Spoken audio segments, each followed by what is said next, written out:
Hello दोस्तों, the KCGS classes में आपका स्वागत है।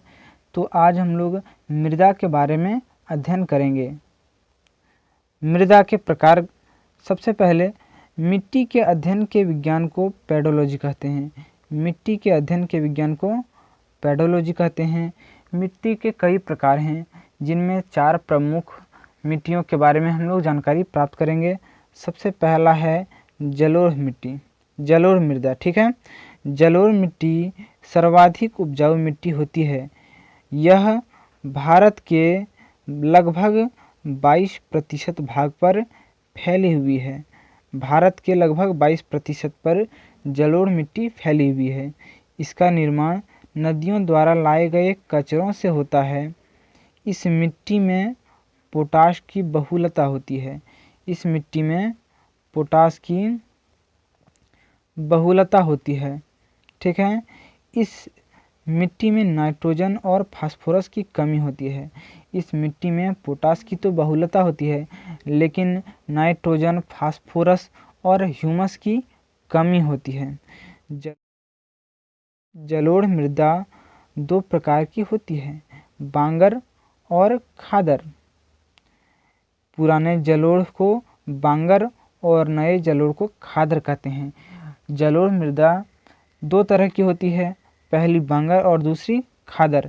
जो पुराना जलोढ़ होता है उसको बांगर मिट्टी कहते हैं, और जो नया जलोढ़ होता है, नया निक्षेप होता है, नदियों द्वारा लाए गए नए निक्षेप से बने मैदान जलोढ़ मैदान कहते हैं। जलोढ़ मिट्टी वाले क्षेत्र होते हैं। ठीक है, अगला जो है, इसमें फसलों में धान, गेहूँ, मक्का, तिलहन, दलहन आदि उपजाया जाता है। किसमें?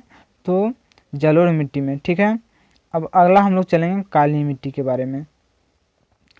काली मृदा, ब्लैक सॉइल। ठीक है, काली मिट्टी बेसाल्ट चट्टानों के टूटने से बनती है।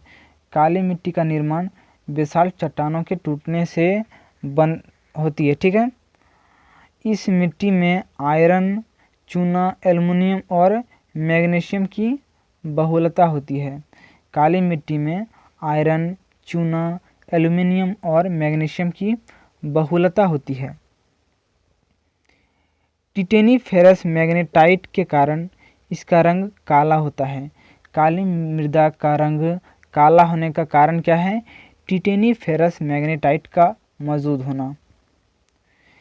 इस मिट्टी को रेगुर या कपासी मिट्टी भी कहते हैं, क्योंकि इस मिट्टी में कपास की खेती सर्वाधिक उपयुक्त होती है। सबसे ज़्यादा खेती कपास की ही होती है, उस कारण इसे कपासी मृदा कहा जाता है। अगला है, यह मिट्टी कपास की खेती के लिए सर्वाधिक उपयुक्त है। ठीक है, अगला पॉइंट है, भारत में काली मिट्टी गुजरात, महाराष्ट्र, मध्य प्रदेश, ओडिशा, आंध्र प्रदेश और राजस्थान में पाई जाती है। अगला जो पढ़ने वाले हैं वह है लाल मिट्टी।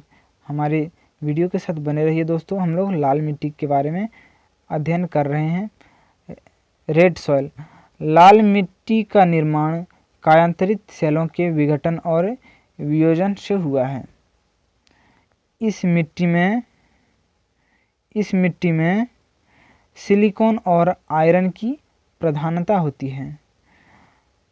लौह अयस्क की उपस्थिति के कारण इसका रंग लाल होता है। लौह ऑक्साइड की उपस्थिति के कारण इसका रंग लाल होता है। इस मिट्टी की प्रकृति अम्लीय होती है। लाल मिट्टी की प्रकृति अम्लीय होती है। इसमें नाइट्रोजन, फास्फोरस और ह्यूमस की कमी होती है। लाल मिट्टी में नाइट्रोजन, फास्फोरस और ह्यूमस की कमी होती है। इस मिट्टी में मोटे अनाज उगाए जाते हैं। गेहूँ और अन्य मोटे अनाज भी इसमें उपजाए जाते हैं। यह मिट्टी आंध्र प्रदेश, झारखंड, मेघालय आदि राज्यों में पाई जाती है। चूना के प्रयोग से इस मिट्टी की उर्वरता बढ़ाई भी जा सकती है। अगला जो है वह लेटराइट मिट्टी है। अगला जो मिट्टी है वह लेटेराइट मिट्टी है। लेटेराइट मिट्टी, इसमें आयरन और सिलिका की बहुलता होती है। लेटेराइट मिट्टी में आयरन और सिलिका की बहुलता होती है। लेटेराइट मिट्टी चाय की खेती के लिए उपयुक्त है। लेटेराइट मिट्टी जो है वह चाय की खेती के लिए। मैं आशा करता हूँ कि यह वीडियो आपको बहुत अच्छा लगा होगा। मेरे चैनल को सब्सक्राइब जरूर करें, वीडियो को लाइक और शेयर करें। धन्यवाद।